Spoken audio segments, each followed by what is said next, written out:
7-inch.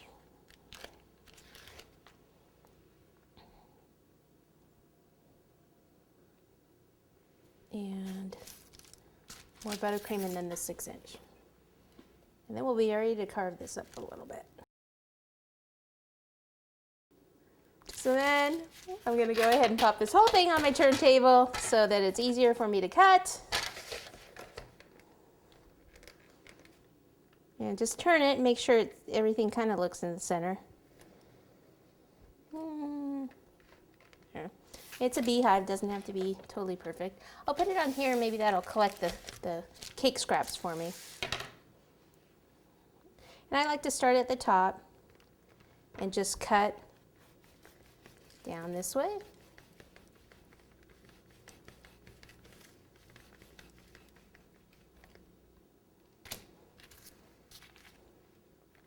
Want this a little bit more rounded at the top.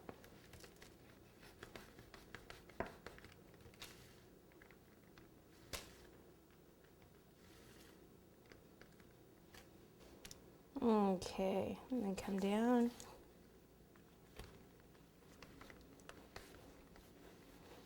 And my cake, it's not frozen, but it has been chilled.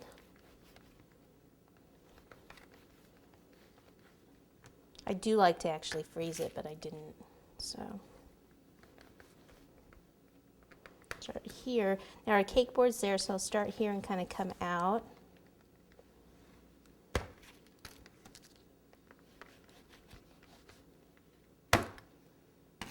So the only part that looks a little weird is like here it's gradual, but then it kind of here needs to come in just a little bit more. There's like a little ridge right there that sticks out.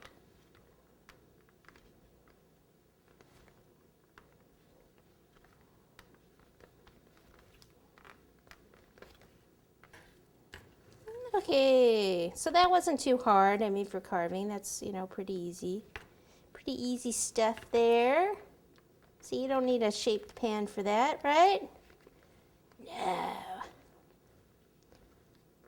All right, so now what I need to do is just clean up this mess, and then I'll go ahead and crumb coat this, and then we can roll out the fondant.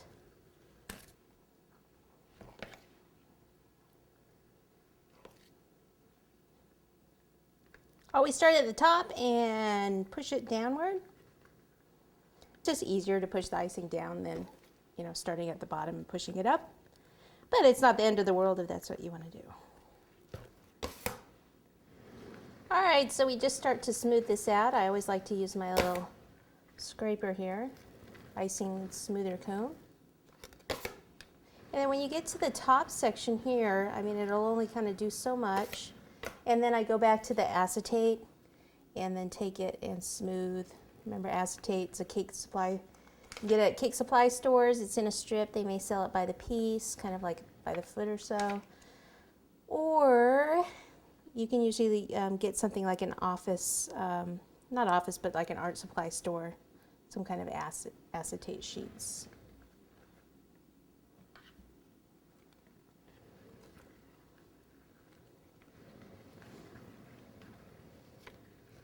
Okay, so the little grooves in the beehive, we're actually just going to do those after we place the fondant on, if you're wondering about that. That's the easiest way to do it. And right now, this is ready. Let me just kind of clear some of this off the base. This is actually ready to go in the freezer for a little while and let this kind of firm up a bit. Probably about 20 minutes in the freezer.